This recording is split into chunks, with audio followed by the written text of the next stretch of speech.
Michael was a simple man who loved his wife, Jennifer, more than anything else in the world.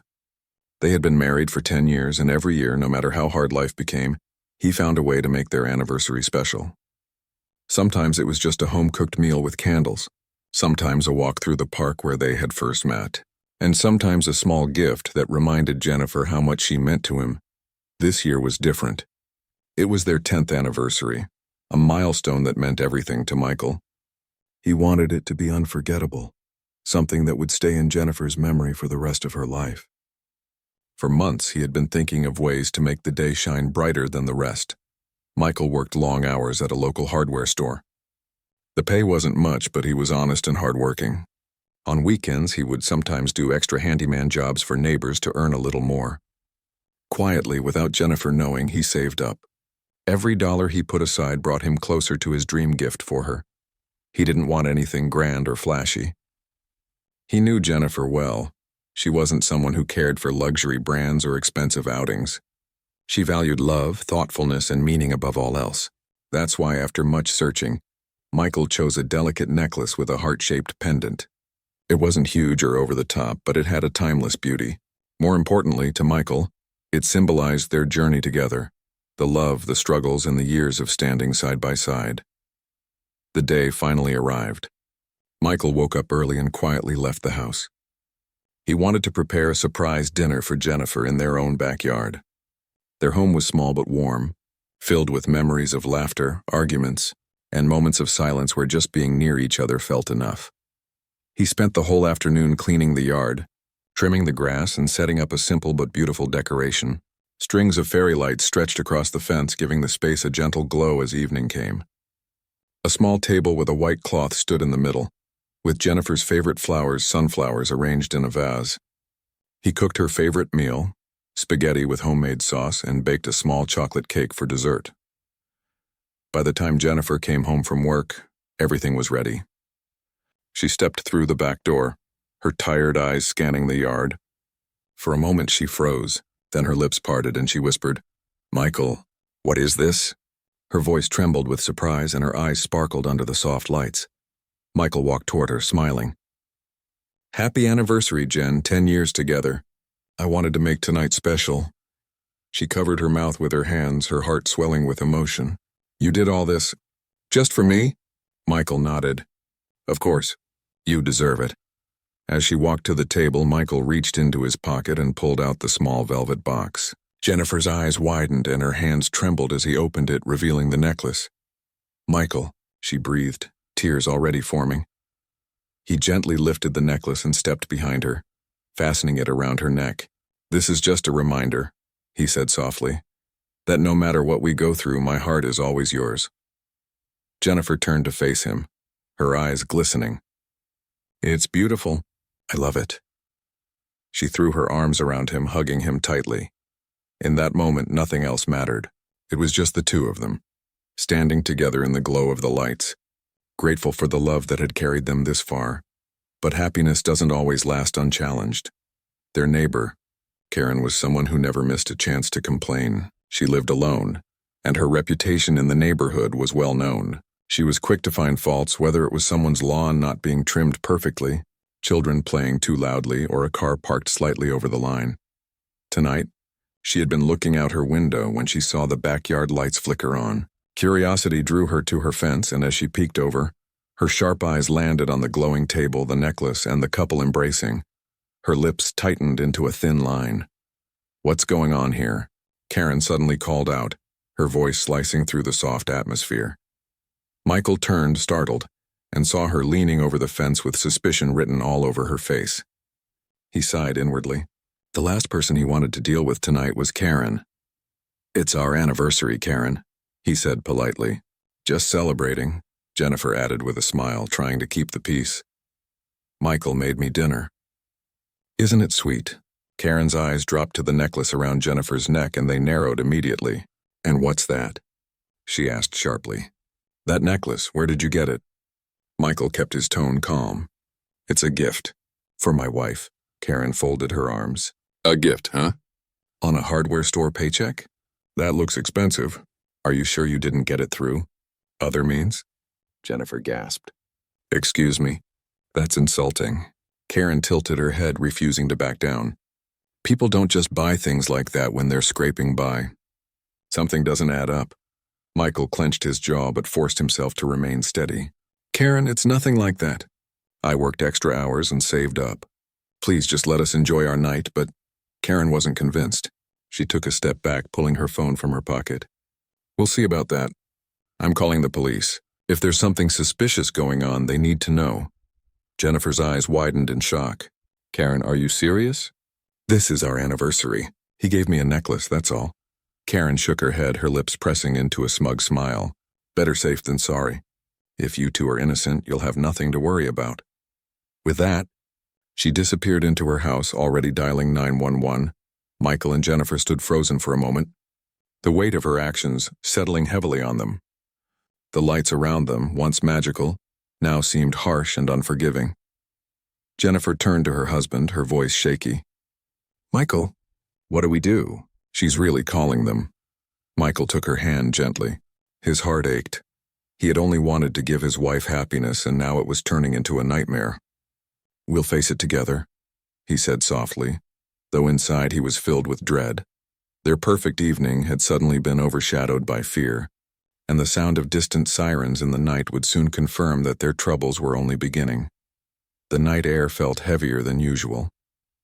Michael and Jennifer sat at the little table in their backyard, holding hands and trying to stay calm. But it was impossible to ignore the growing anxiety inside them. The fairy lights above still glowed. The meal still sat on the table, but the atmosphere had completely changed. Jennifer kept glancing toward the street. Michael, do you really think the police will come? Over this? Michael sighed, rubbing her hand gently. It's Karen. She's the type to exaggerate everything. If she told them we're suspicious, they'll come check. It's their job. Jennifer lowered her eyes, sadness filling her face. You worked so hard for tonight. It was supposed to be beautiful, and now it's ruined because of her. Michael reached out and lifted her chin softly so she would look at him. Nothing can ruin us, Jen. The night is still ours. No matter what happens, remember that. But even as he spoke those words, he heard the faint wail of sirens approaching. His chest tightened. The sound grew louder, cutting through the peaceful neighborhood until 2 patrol cars pulled up in front of the house. The flashing red and blue lights reflected off the windows, turning the quiet street into a scene of tension. Jennifer squeezed his hand nervously. They're really here. Karen was already outside, standing proudly at the edge of her driveway, waving her arms as if she had just called in the biggest emergency of the year. Officers, over here, she shouted, pointing toward Michael and Jennifer's backyard. 2 police officers stepped out of the cars. One was a tall man with gray hair and a calm expression. The other was younger, his eyes sharp as he scanned the scene. They approached Karen first. What seems to be the problem tonight, ma'am? The older officer asked. Karen wasted no time. Those 2? She said, pointing dramatically at Michael and Jennifer. They're hiding something. He gave her some expensive necklace, and there's no way they could afford it. I think it's stolen. I think they're both up to something illegal.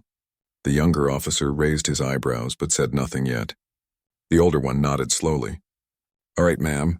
We'll check it out. Michael stood as the officers walked into the yard.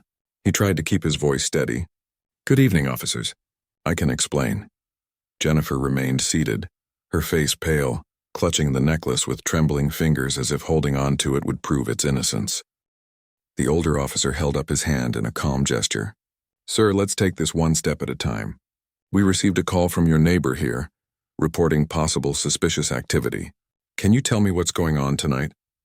Michael took a deep breath. It's our anniversary. I set up dinner for my wife. I bought her a necklace as a gift. That's all this is. Jennifer spoke up softly, her voice filled with emotion. It's true. He worked hard, saved up, and surprised me tonight. This was supposed to be special. The younger officer glanced around at the table, the food, the lights, and finally at the necklace around Jennifer's neck. That's the necklace in question? He asked. Jennifer nodded. Yes, it's mine. My husband gave it to me tonight. Karen interrupted from behind the fence. Don't believe them. He can't afford that. People like him don't just buy things like that. Something shady is going on. The officers turned toward her. The older one frowned slightly. Ma'am, we'll handle this. Please step back.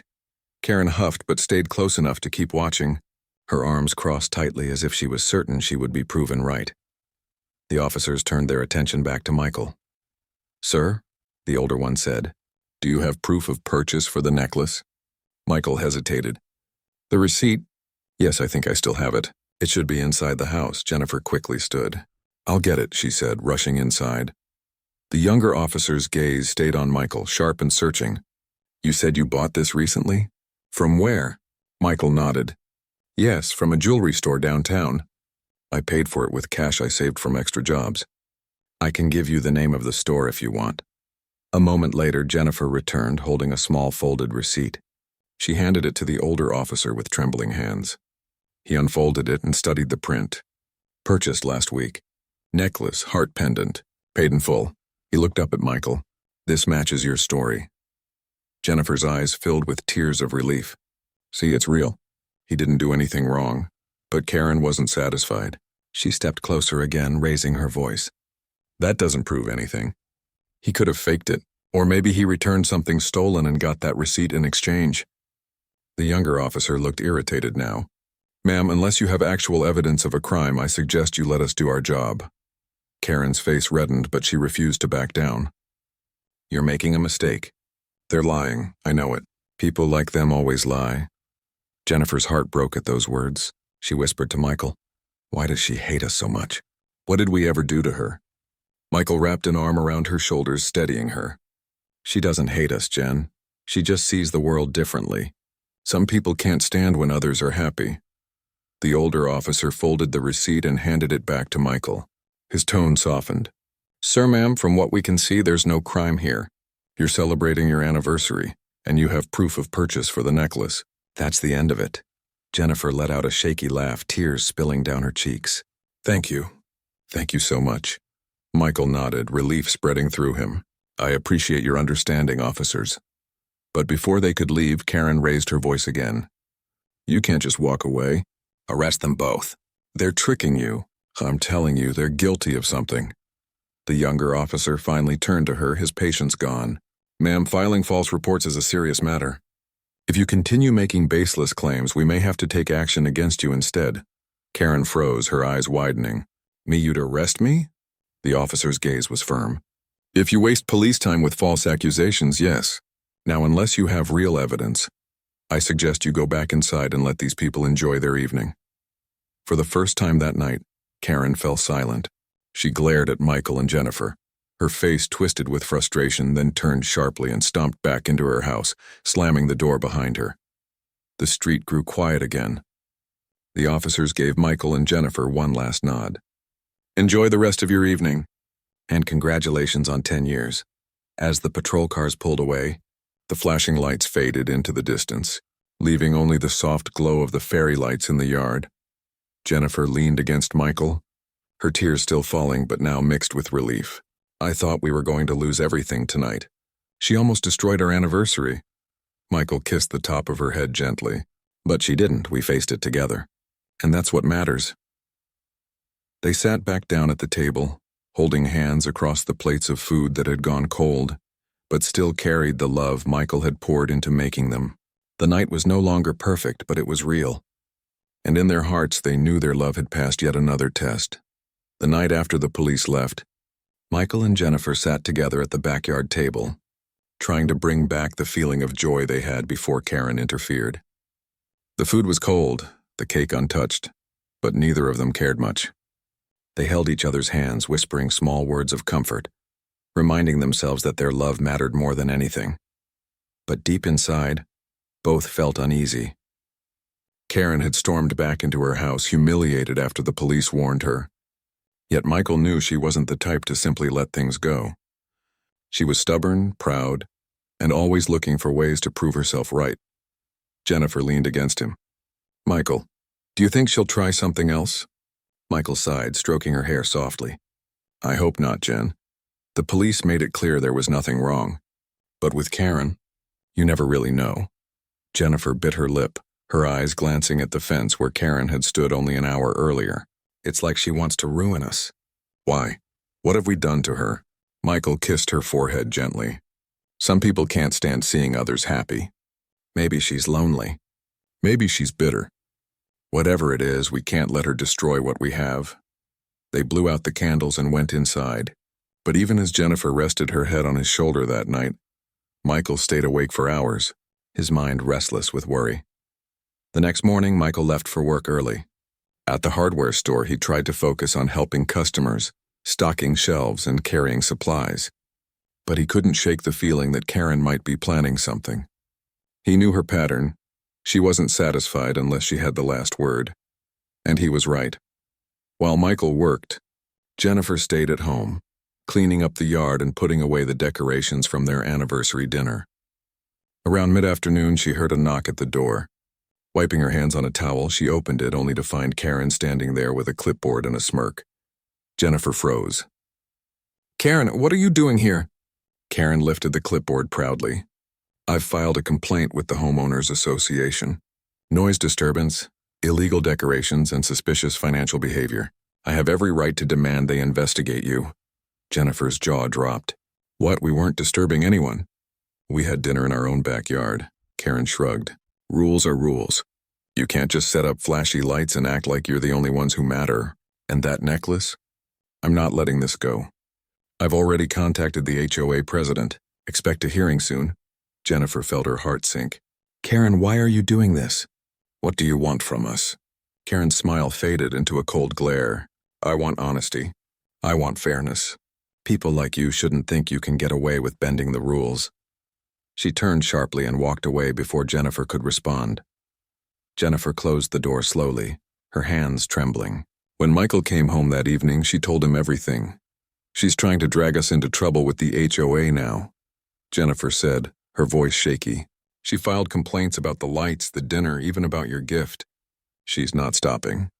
Michael rubbed his forehead, frustration washing over him. This has gone too far. First the police, now this. What's next? Jennifer placed a hand on his arm. "Michael, maybe we should just ignore her. If we react, she'll feel like she's winning."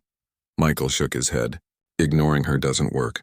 She wants to see us miserable. She won't stop until we stand up for ourselves." The following week, a letter arrived in the mail. It was from the Homeowners Association, informing them of a scheduled meeting to discuss the complaints filed against them. Jennifer's face paled as she read it. "They're really going to question us," she whispered. Michael took the letter, reading it carefully. His jaw tightened. "Fine, if they want to hear our side, they'll get it. I have nothing to hide. I'll show them the receipt again, explain everything, and prove Karen is just making trouble." The night of the HOA meeting came quickly. Michael and Jennifer walked into the small community hall together, hand in hand. A group of neighbors sat around a long table. Some looked curious, some sympathetic, and some indifferent. Karen sat near the front, her chin raised high, clearly pleased with herself. The HOA president, a middle-aged man named Mr. Anderson, began the meeting. "We've received several complaints regarding Michael and Jennifer's recent activities.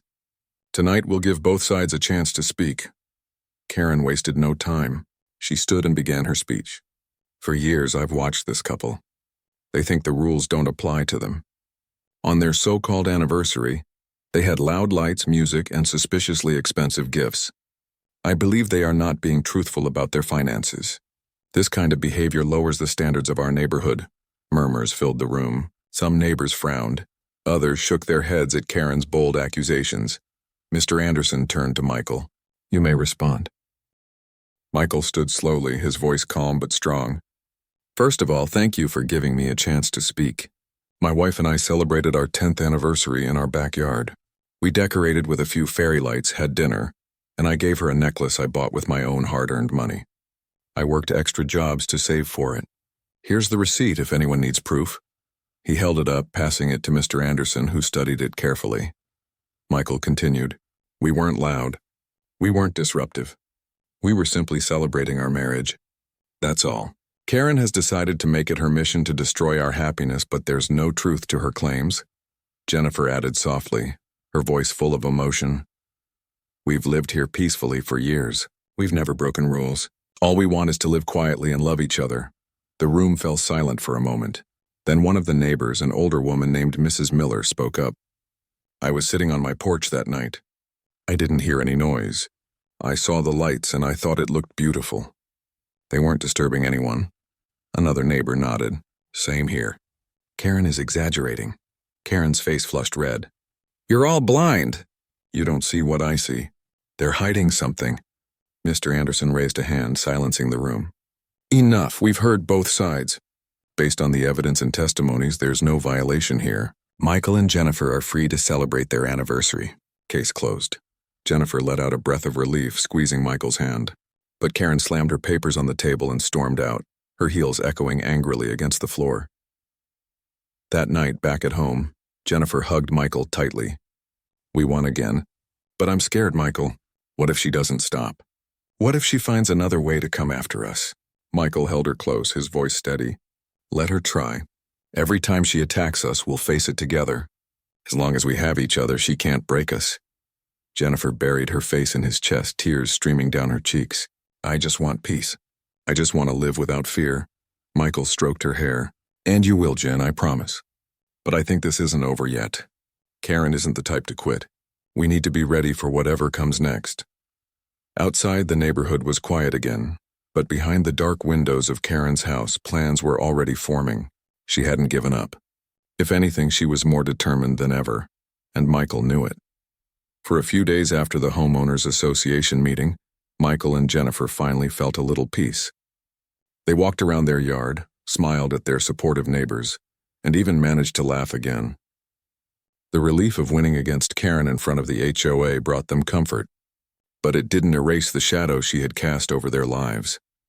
Jennifer often looked at the fence with worry, wondering if Karen was watching them from behind the curtains of her house.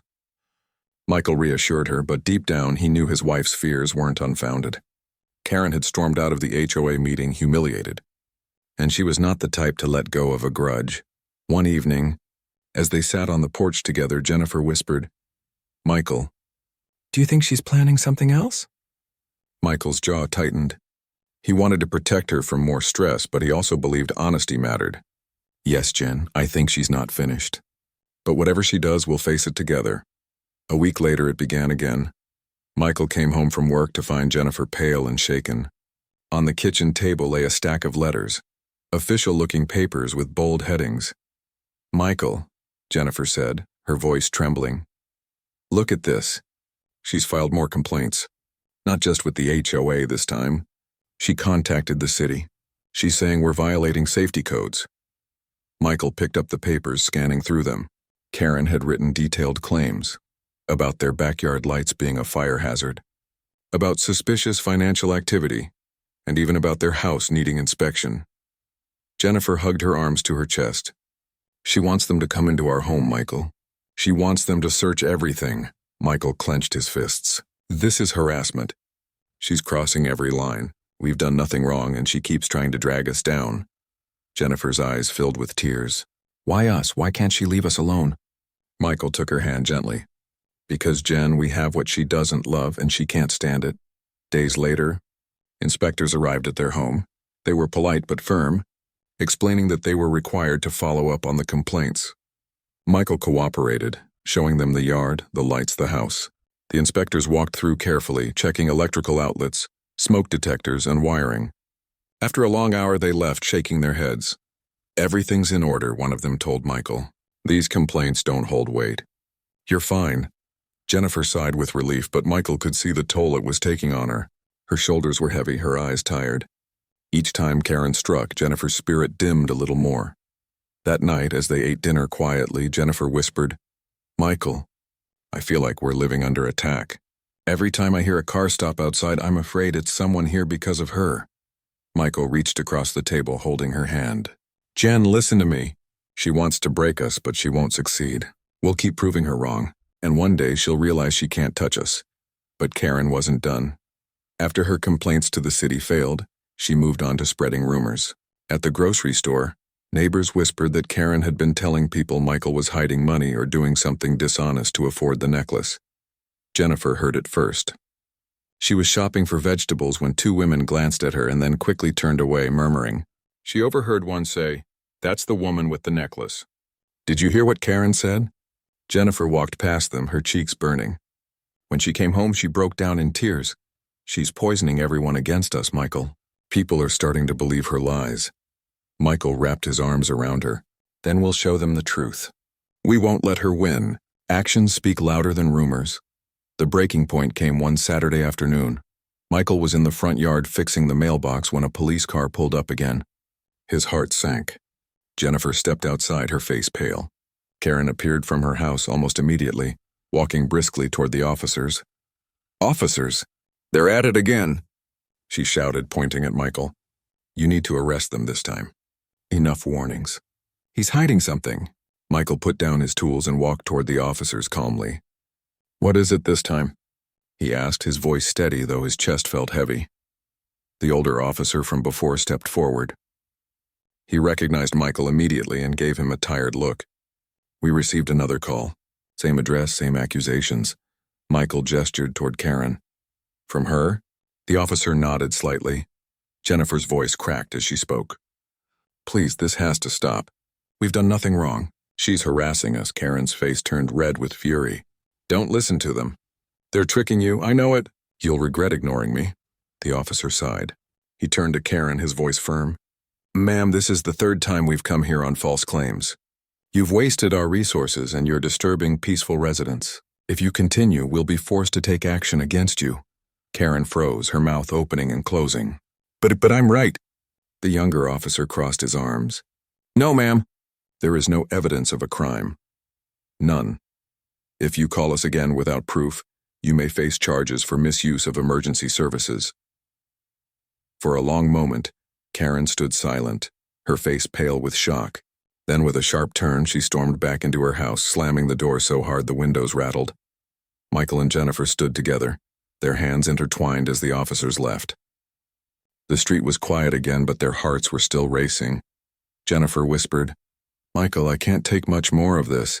She's destroying our peace. I wake up every day afraid of what she'll do next." Michael pulled her into his arms. "I know, Jen, but tonight proved something. The police are finally seeing the truth. Her power is slipping away, and as long as we stand together, she can't win." Jennifer buried her face in his chest, tears dampening his shirt.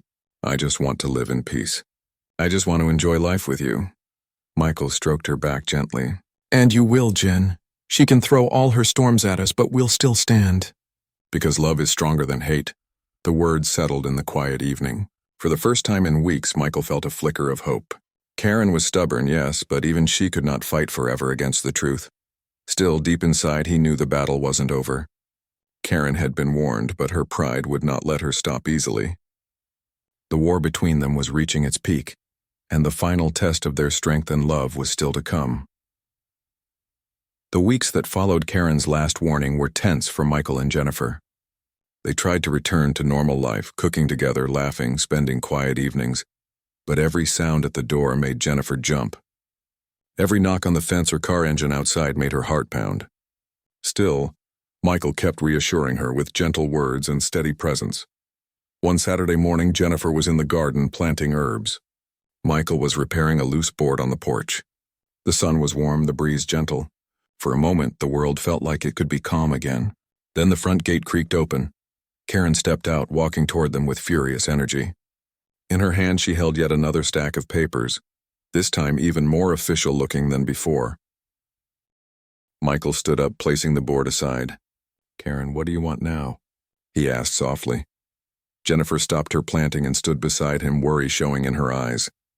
Karen's voice was loud. "I got letters from the city again. This time they are talking about fines. If you don't take action, you'll be fined thousands for code violations, safety hazards." She waved the papers. "You see what I've done? I've forced them to pay attention." Michael swallowed hard, trying to keep calm. "Karen, you keep sending letters, making complaints, spreading rumors. This hurts us. You don't have proof. You just keep making trouble." Karen's face twisted. "You think I like this? No. But someone has to tell the truth. People can't live like you do, thinking you can just buy fancy gifts and act above the rules." Jennifer stepped forward. Her voice was more firm than Michael had heard in weeks. "We are not acting above any rules. Michael bought the gift with his own money. We have done nothing wrong. You have no proof." "Enough is enough," Karen's eyes flashed. "You always say that. But I have neighbors who saw. I have city papers. At that moment, a car rolled up in the street. Out stepped Taylor, the neighborhood mediator from the HOA, a person many trusted for fairness. He had been watching the case carefully. He walked onto the porch. "Hello, everyone," Taylor said, his voice calm. "I heard some of what's going on." He looked at Karen. "I also saw the inspections report. There were no safety issues. Everything's within code. Michael, Jennifer, you passed all inspections." Karen took a step back, surprise and anger warring in her face. Taylor looked to the papers in her hand. "These are just more complaints. They have been reviewed. They did not find violations. The city said that you, Karen, are making claims without evidence."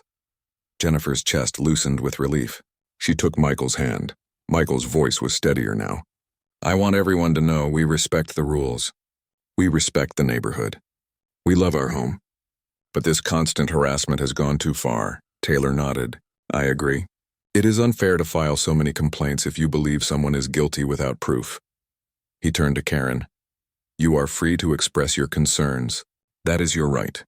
But when there is no proof, when inspectors clear the property, then continuing to send reports becomes misuse of those channels."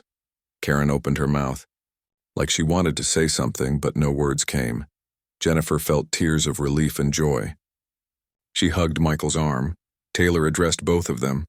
"Michael, Jennifer, I'm sorry you have had to endure this. I think the best way forward is for Karen to cease filing complaints that are baseless. If she continues, the HOA and city may impose penalties or refuse to respond unless she submits real evidence." Michael nodded. "Thank you, Taylor." Jennifer looked at Karen softly but firmly. "Karen, I don't want to fight. I just want to live in peace. Let's stop this. If you have concerns in future, please talk to us first." Karen's face wavered. She looked down at the papers, then up at the sky, then back at Jennifer and Michael. She seemed smaller. A neighbor, Mr. Sanders, who had been watching from his porch, stepped forward. "I've known Michael and Jennifer for years. They are honest people. They've always been kind. Karen, maybe you didn't see it, but many of us support them. Don't let one misunderstanding destroy neighborhood harmony." Karen's eyes moistened. For a moment she was silent. Then she turned and walked away without a word. She didn't slam the gate, but her footsteps felt heavy. That night at home, Michael and Jennifer sat on their modest couch. The tension that had been in their bones all these months finally seemed to ease. Jennifer curled up in Michael's lap. "Do you think this will finally stop?" she whispered. Michael stroked her hair. "I believe so. I think Karen sees now that there's no ground under her claims. But even if she tries again, we know how to face it. We'll keep proof. We'll keep calm. We'll support each other." Jennifer smiled faintly through tears. "I'm tired, but I feel hopeful." Michael nodded. "Me too. Tonight we can rest." Several days later, they noticed a change. Karen no longer peeked over the fence. She stopped sending letters. Neighbors who had been distant before smiled more. At the grocery store, people said hello. The rumor whispers died down. Michael and Jennifer kept careful, but they also began to live freely again. They set up fairy lights for small gatherings. Michael bought fresh flowers. Jennifer cooked dinners just because. They laughed more. One evening, Jennifer made chocolate cake just because Michael had liked it so much. She lit candles in the kitchen. Michael looked at her with love. "Happy anniversary again," he said softly. Jennifer laughed. "Again?" Michael grinned. "Why not celebrate our love whenever we can?" They ate cake and the candles flickered. Outside, the night air was still. Peace had returned. Months later, a meeting of the HOA took place. Taylor was there, Mr. Anderson also. Many neighbors. Karen attended quietly.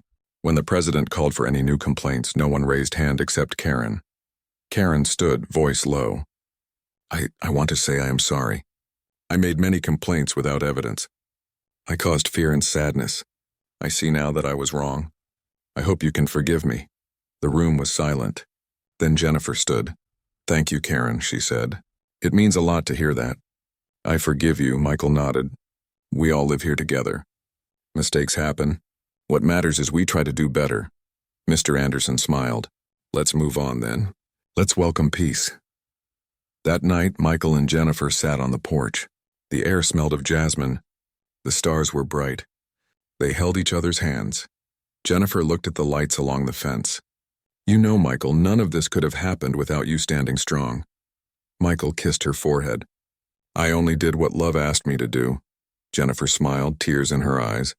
I love you. Michael smiled too. I love you more. In the quiet, they felt the healing begin.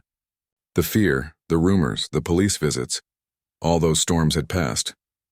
Their love had survived. Outside their fence, Karen's house was silent. No lights flashing. No letters. No rumors. Peace had won.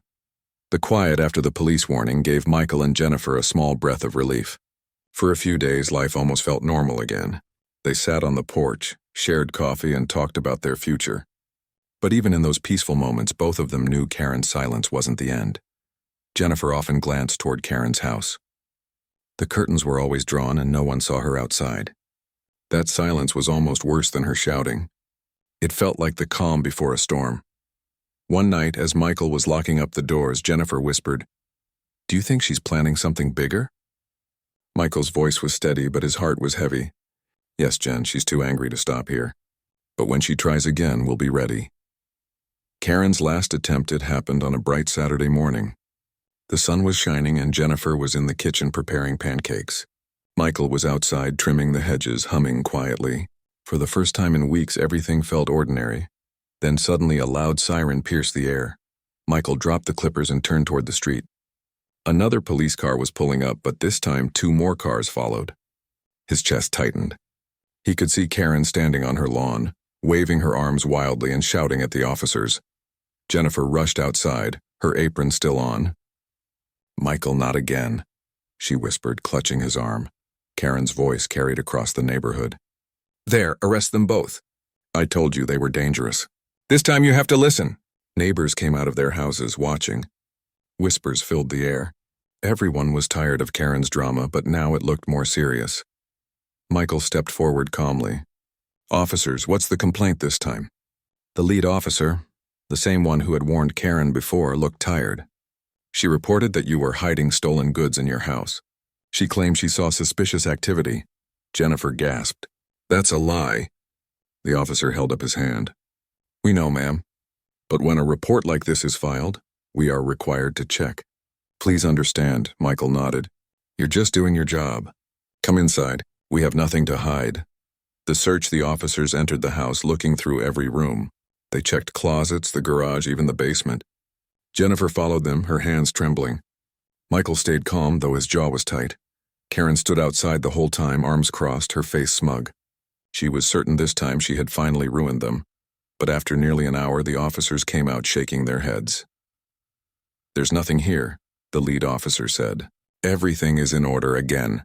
Jennifer's eyes filled with tears, this time from relief. Michael placed his arm around her shoulders, but the officer wasn't finished. He turned sharply to Karen. "Ma'am, step forward, please." Karen froze. "What? Why?" "Because this is the 4th false report you've made. We've given you warnings, but you continue to misuse emergency services. That is a serious offense." The crowd of neighbors grew louder with murmurs. Some even nodded in agreement. People were tired of Karen's behavior. Karen's face turned red. "No, you can't do this. I'm the victim here. They're the ones who should be arrested." The officer's tone was firm. "No, ma'am. You have wasted our time and harassed your neighbors repeatedly. You are disturbing the peace of this community. At this point, we have no choice but to take action. Karen faces consequences." The younger officer stepped forward and explained calmly, "Ma'am, you can come with us voluntarily, or we will have to take you in by force." Karen's voice shook. "You're all blind. You'll see one day. They're not innocent." But when the officers guided her toward the car, she didn't resist further. She was too shocked, too humiliated. The crowd of neighbors stood silently, watching as Karen was led away. Jennifer clutched Michael's arm tightly. "Is this really happening? Is it finally over?" Michael kissed her forehead gently. "Yes, Jen. It looks like justice is finally here." The officers turned back to Michael and Jennifer. "We're sorry you've been put through all this. Thank you for your patience and cooperation. You handled everything with respect, and that matters." Michael nodded, his voice calm. "We just wanted peace. That's all." The cars drove away, taking Karen with them. The neighborhood slowly returned to silence. But it was a different kind of silence, one filled with relief. Later that evening, several neighbors knocked on Michael and Jennifer's door. A kind elderly woman named Mrs. Thompson smiled warmly. "We've all been watching what you've gone through. We want you to know we support you. Karen's behavior was unfair and you didn't deserve it." Another neighbor added, "You've both shown so much patience and dignity. We respect you for that." Jennifer's eyes filled with tears again, but this time they were happy tears. "Thank you. That means more than you know." Michael smiled softly. "We just want to live peacefully like everyone else."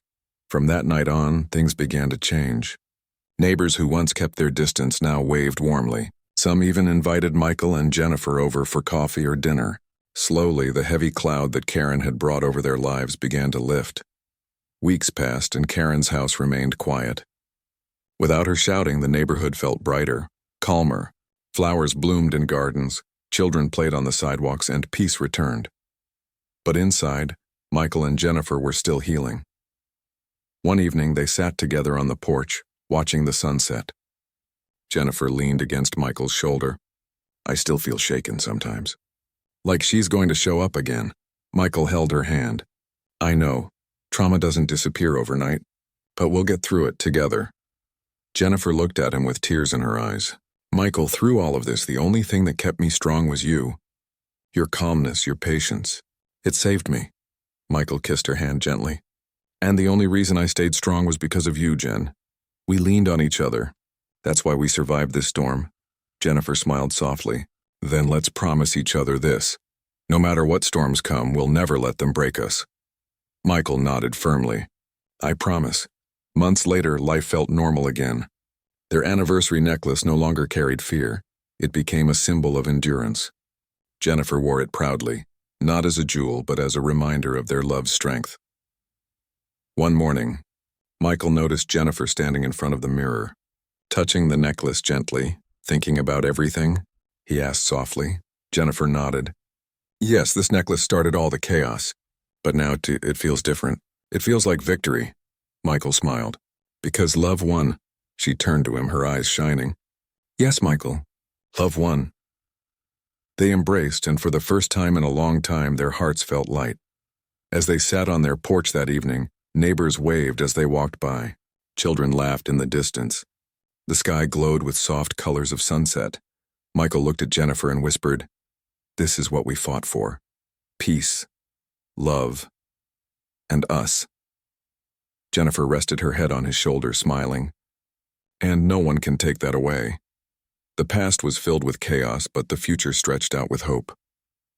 Their love had been tested, but it had survived every storm Karen had thrown their way. In the end, it wasn't anger, shouting, or false reports that won. It was patience, truth, and love, and that, Michael thought as he held his wife close, was the greatest gift of all.